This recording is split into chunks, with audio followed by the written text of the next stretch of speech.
pessoal, voltando aqui, né, na página na página do módulo 12, né, falando sobre, na página 110, a opinião pessoal, né, nós vemos o quadro da Mona Lisa, que eu falei para vocês. Aí, aqui nós temos a questão 1, que sentimento você considera que ele expresse o porquê, vocês vão responder e mandar para mim por e-mail. Vou deixar anotado lá para vocês mandarem para mim por e-mail essas questões, tá? A resposta de vocês, da questão 1 e da questão 2. Aí, pessoal,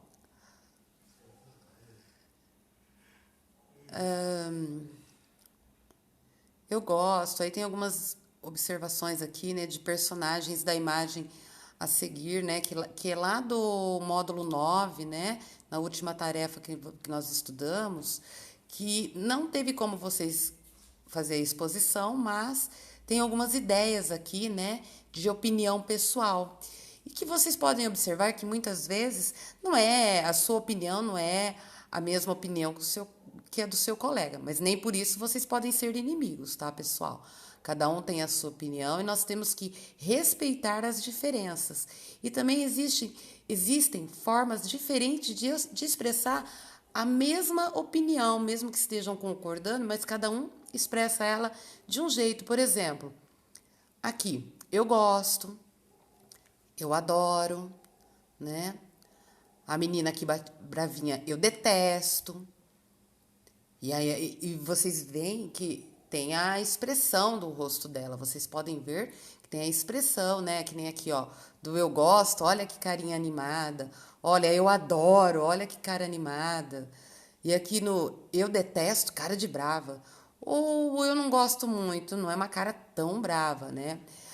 E as frases a seguir, visitadas em módulos anteriores e leitura, também expressam o que sentem e pensam os enunciados sobre a vida. Bem sei que tudo na vida não passa de mentiras. Isso foi uma fala lá da Emília, tá? Sobre alguns restaurantes.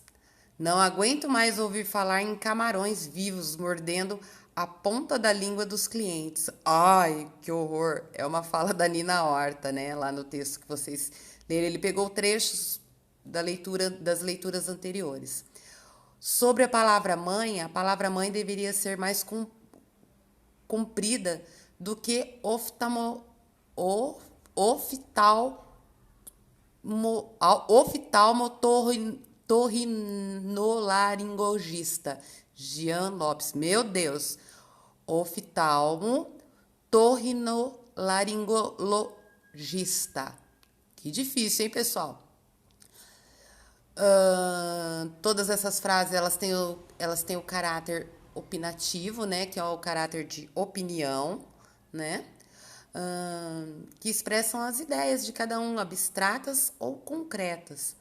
E ao emitir uma opinião, nós podemos fazê-la de forma mais ou menos categórica, que é o que eu expliquei para vocês, né, lá na lousa.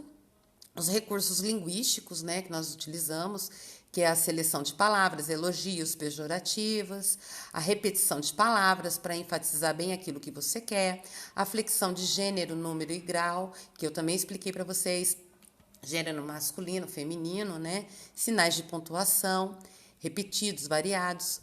A ironia é o uso da palavra em sentido contrário ao que se quer expressar.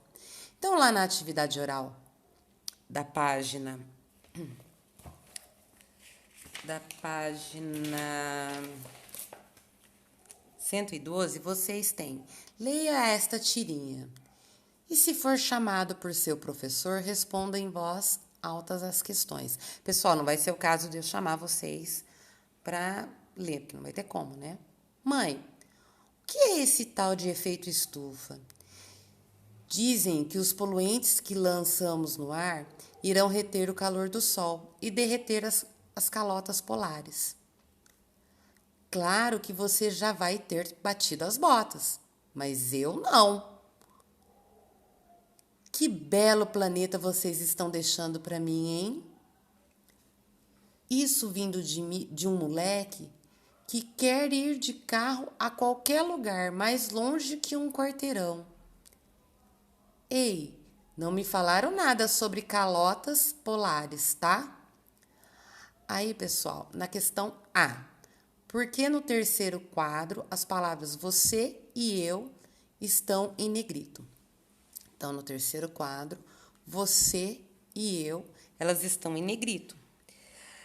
Vocês vão falar qual foi a intenção de colocá-las em negrito, né? O que ele queria expressar? Qual que era a intenção de expressar, né?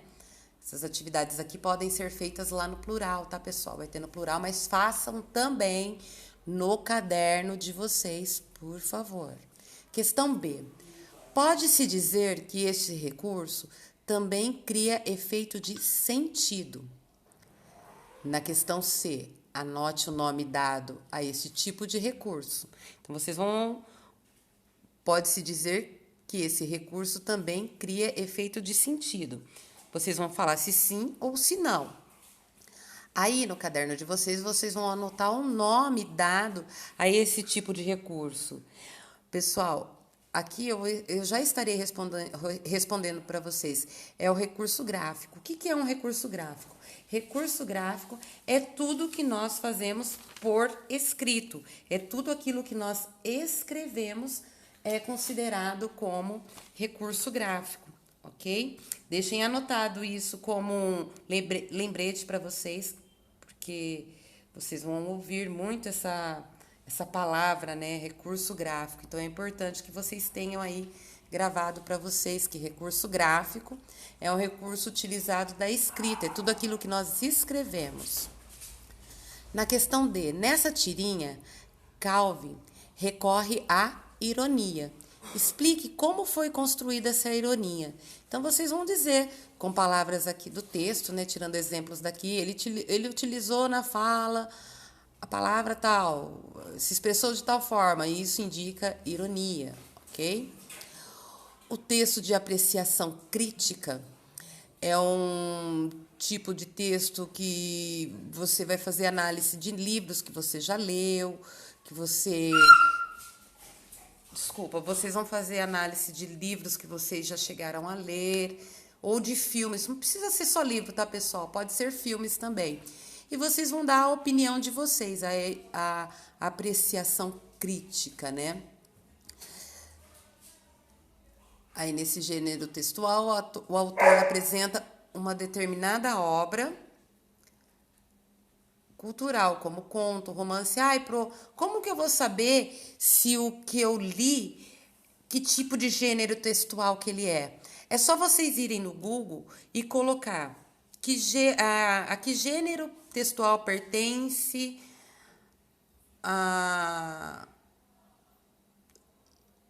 o Sítio do Pica-Pau Amarelo. Pronto. Esse é um exemplo. Você lê o livro do Sítio do Pica-Pau Amarelo, aí vocês vão no Google e procura qual é o sentido da palavra, qual é o gênero textual do Sítio do Pica-Pau Amarelo. Escreva um texto expondo a sua opinião sobre um livro de que tenha gostado bastante. Esse texto, junto com os de seus colegas, poderá compor um mural ou um livro com indicações de leitura da turma. Bom, não vai ser possível, tá, pessoal, nós montarmos este plural, porque nós estamos em aulas gravadas, né? Porém, é importante que vocês façam no caderno de vocês e que vocês deixem registrado. Essa atividade também tem lá no plural. Aí, novamente, ele vem aqui com o planejamento. O planejamento do seu texto, se ele foi realizado em casa, né? Na tarefa 1, releia e inicie a produção da primeira versão do texto. Então, vocês vão reler. Aí, a primeira versão. Ao escrever a primeira versão, organize seu texto assim. Então, ele está orientando como vocês vão organizar a estrutura do texto de vocês. Como vocês vão conseguir expressar a ideia de vocês de opinião, tá? No primeiro parágrafo, apresente a obra escolhida. Vocês vão falar qual é a obra que vocês escolheu e a sua opinião sobre ela, tá? No segundo parágrafo, apresente os motivos que o levaram a escolher este livro e a gostar dele, tá? Para facilitar, pode ser filme também, tá, pessoal? E no terceiro parágrafo, vocês vão expor novamente a sua opinião e convide o leitor a conhecer a obra. E vocês vão falar que essa obra, onde ela foi escrita, quais são as partes legais que tem nessa obra, qual é a sensação que você tem quando você está lendo esse livro, ou quando você leu esse livro, ou assistiu esse filme, tá? Você escreverá sobre um livro que apreciou, ou seja, redigirá um texto elogioso, elogiando. Vocês vão utilizar os recursos linguísticos que eu passei lá para vocês, que revelem de forma clara a sua opinião sobre o texto que vocês leram. Cuide da seleção vocabular, que verbos ou advérbios utilizará para comunicar a sua experiência de leitura. Aqui, os adjetivos ou locuções adjetivas recorrerá para caracterizar como excelente a obra ou o autor. Então, vocês podem falar ou da obra, que ela foi interessante, ou que o autor foi feliz na colocação dele, que ele enfatizou bem a história, piriri, pororó. Lembre-se das flexões. Flexões de gênero, número ou grau poderão ser úteis para a comunicação, para comunicar seu apreço pela obra ou pela do autor. Cuide da pontuação, além de usar corretamente os vários sinais de pontuação, lembre-se das vírgulas entre elementos coordenados e dos pontos finais. Isso é importante, tá, pessoal? Entre as orações coordenadas. Crie um título para o seu texto que expresse e resuma de forma criativa o que você escreveu. Em seguida, junte-se. Não vai ser possível juntar aos seus colegas. Então, vocês vão fazer essa atividade no caderno, vai deixar escrita lá bonitinho, vão seguir o processo de revisão da escrita, da versão final, ok? E precisam deixar lá no caderno de vocês. Pessoal, eu vou dar um tempo para vocês anotarem o que eu falei e eu já volto falando da atividade para casa.